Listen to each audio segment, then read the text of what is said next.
Hi, Mercedes. My name is Karen. Nice to meet you. Nice meeting you too. I'm sure you're aware of what the term confidentiality means. Can you give Mm-hmm. me, your own little definition on what that means? Yeah, everything that we say between you and I. Yes, you're absolutely correct. Anything that you say in this session stays between us and won't leave this room.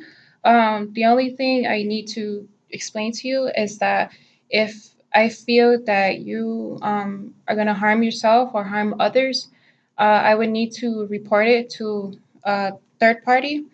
If I suspect any child abuse or any sexual abuse, I also need to report that to higher authority. Do Okay. you understand? Yes. Okay, good. So, what brings you here today? Well, I'm having some issues because my mother lives with me.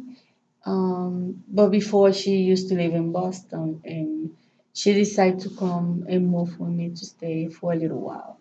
And all her family live in Boston, so she feel like she need to travel too much because her mother is old. She's 86, and the sister that that is taking care of my grandmother. She just has surgery. She have a liver transplant, so she into a lot of appointments. She got to see a psychiatry, and she feel like she need help.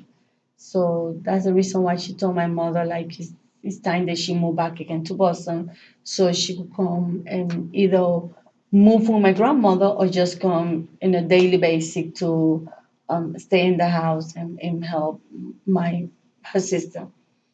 Um, I don't know. I feel like my mother is old too, and they have older sister and brother that could come and help my mother's sister instead of just her telling my mother, how about if you move back to Boston again?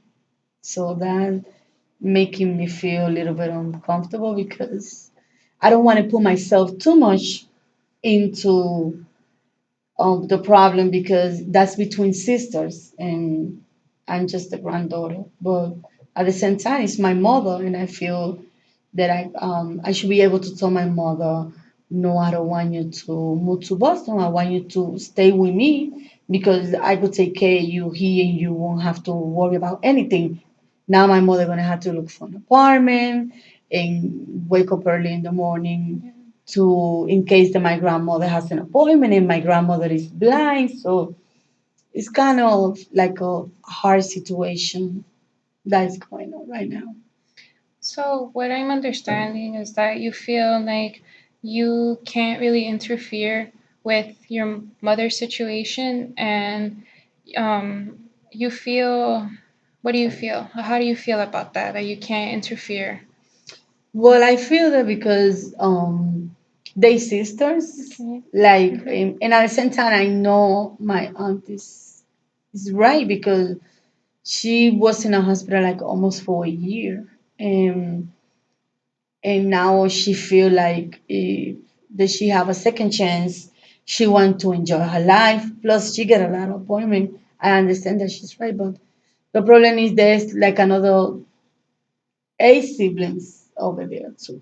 And if they all work together, I don't think it's necessarily that my mother have to move because I feel like if my mother moved to Boston and then she get an apartment, then my grandmother's gonna come to live with my mother. Then it's gonna be only my mother taking care of my grandmother. Mhm. So, what I'm understanding is you don't want your mom to move away. You don't want her to leave you to a different state. You feel like you could take care of her better than her sisters. And it seems as though you don't want your mom to live with, you don't want your grandmother to live with your mom. And um, how do you feel about that? It's not that I want my grandmother to live with my mother. Okay. The problem is I feel like all the responsibility is just moving from one sister to the next sister. Okay. And I don't think it should be like that. I think if there's other sister and other brother, they all should like maybe I know they can't just like keep moving her around all of that. But someone is beside my mother living in the apartment. Someone else should come to the apartment and say, "Oh, do you have an appointment? Go to your appointment. Do you have to go food shopping or doing something? Take your time. Don't worry. I came to stay 3 or 4 hours, and then another sister coming and doing the same thing." And I think it will work like that. And I told my mother that. I explained to my mother, listen, if you move, I don't want you to do it like that. I want you to like every day get one of your sisters to come to the house and say, okay, I'm here and I'm gonna stay for 3 hours. Whatever you need to do in those 3 hours, go and do it, and you don't need to worry about anything. And then maybe later on, maybe like in the evening or late in the afternoon, another sister could come and do the same thing. Like I want all of them to work together to alleviate, and I don't want my mother to feel like now she's gonna get all the load, because as I told you, my grandmother is blind, so it's not easy to take care of a blind person. Because 2 years ago she came and she stayed with me like for a few months, and we have to move everything from the living room. Whenever she wake up and she need to use the bathroom, someone need to be awake and take her to the bathroom. And when she's eating, you have to make sure that she don't put, because she's very independent. So when she's eating, she don't want no one to feed her.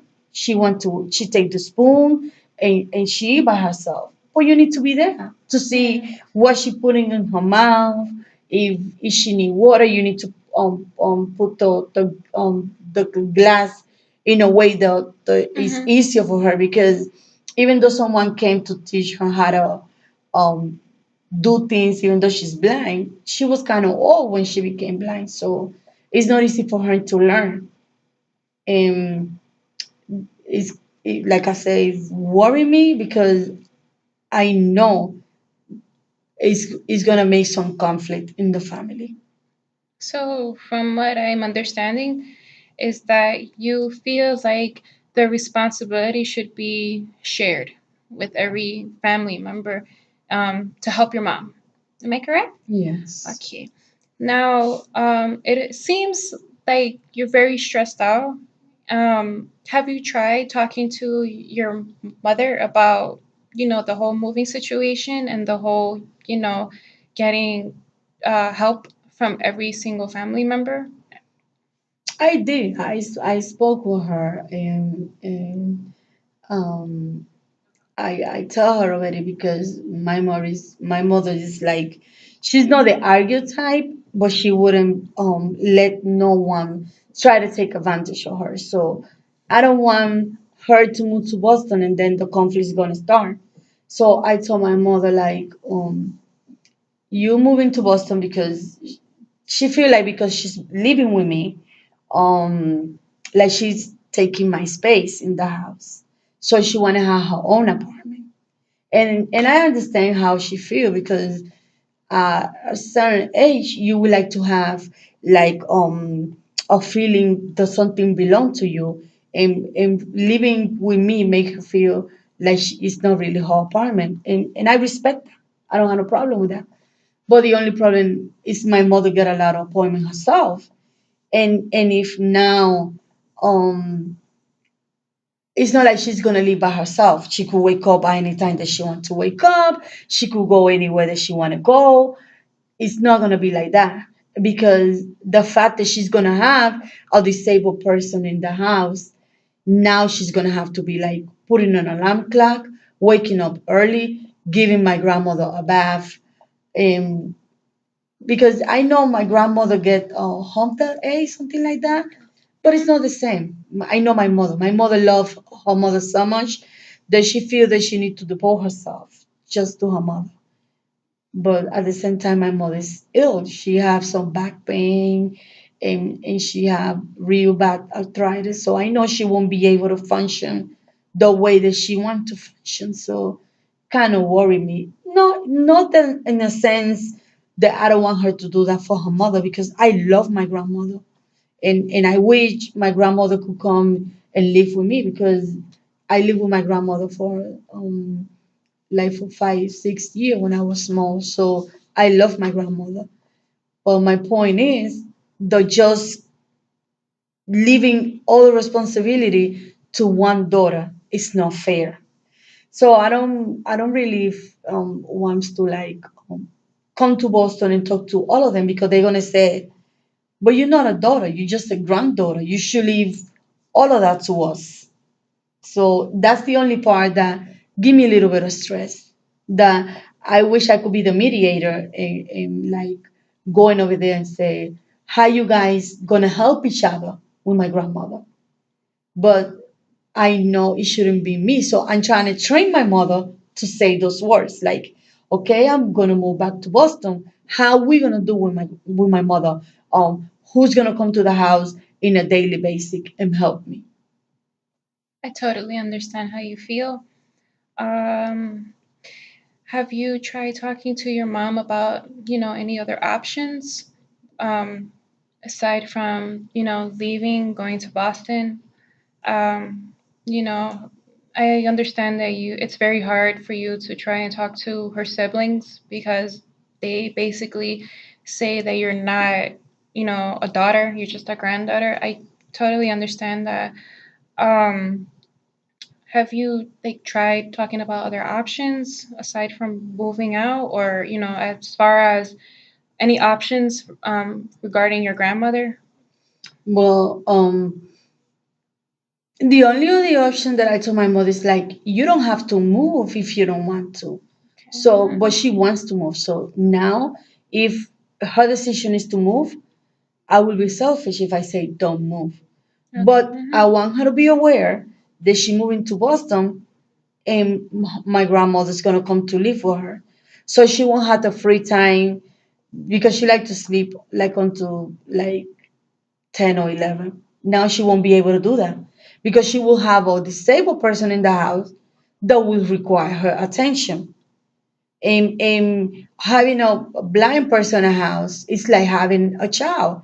You need to be there to watch the person the whole time. It's not like she's gonna tell my grandmother, I'm gonna take a nap, and she's gonna go to the room and take a nap.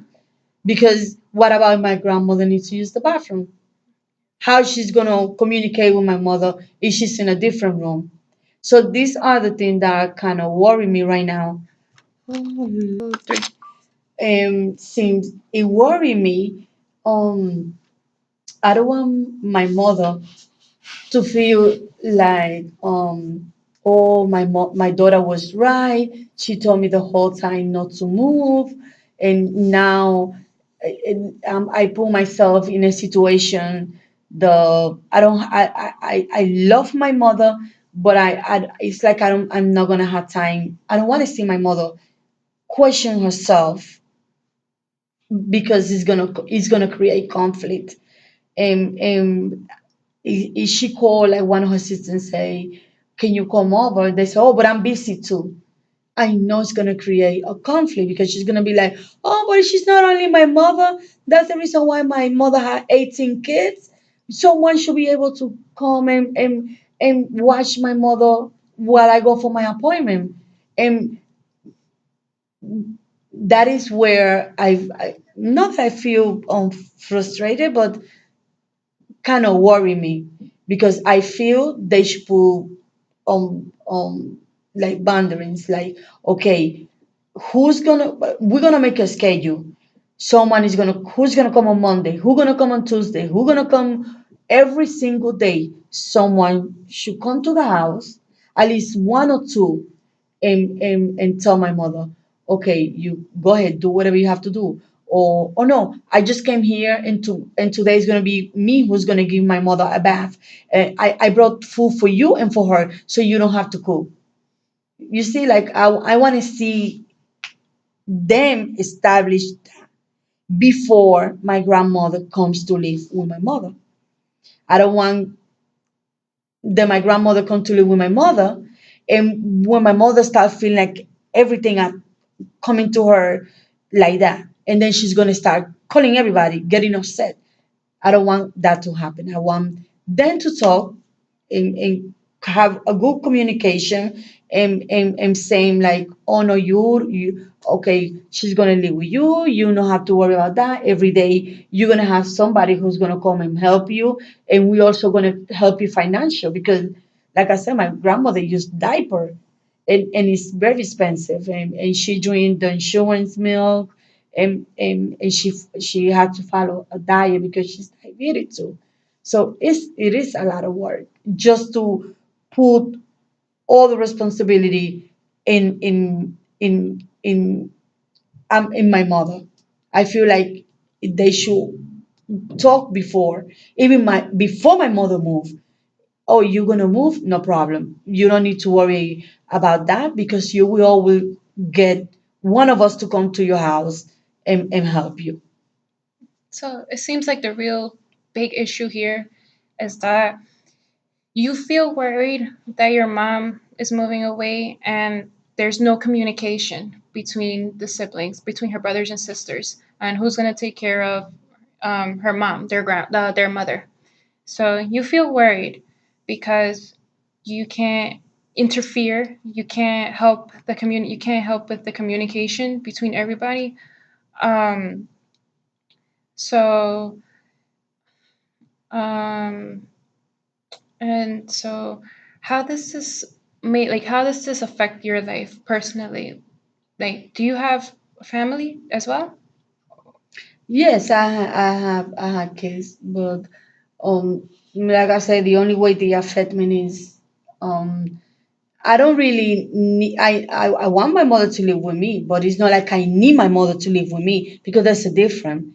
My grandmother need my mother so Hmm. they could live together. I understand that, and I don't see nothing wrong by my mother moving to Boston. The only problem I have is as soon as she moved, Hmm. the other sister's gonna come and bring my grandmother and say, okay, now she's gonna move with you and you're gonna be responsible. That's the only part that really give me some worry because I know already my mother and I know this is gonna make some conflict with the family because she's gonna start calling the other sister, oh, how come you didn't come yesterday? I wait for you all day. And I don't want to see my mother at this time to have an argument every day because that person is not really coming to help her. So, um, have you tried talking? So, okay, you tried talking to her brothers and sisters. Am I correct? Have you tried to? No, I haven't tried No. yet because, like I told you, I'm not a sister. I'm the granddaughter. So Hmm. I maybe what I will try to talk to the other grandkids like myself and see if all of us could make like a meeting and then talk. Other than that, I don't see how that's gonna change. Okay, so what I would like you to do before our next session is I want you to keep a journal. And in this journal, write about how all of this is making you feel, the whole week that you have. Write down how, you know, upset you're feeling about everything, how stressed you're feeling, how worried you're feeling. Just, write every single thought down, every single emotion down, and, for our next session, you could bring the journal in. You could tell me what's on there, or you could just leave it at home. It's totally up to you. So I will see you next week Okay. at 4:30. How does that sound? Okay, that sounds good. Okay, Okay, so I nice see you meeting next you. week. Okay.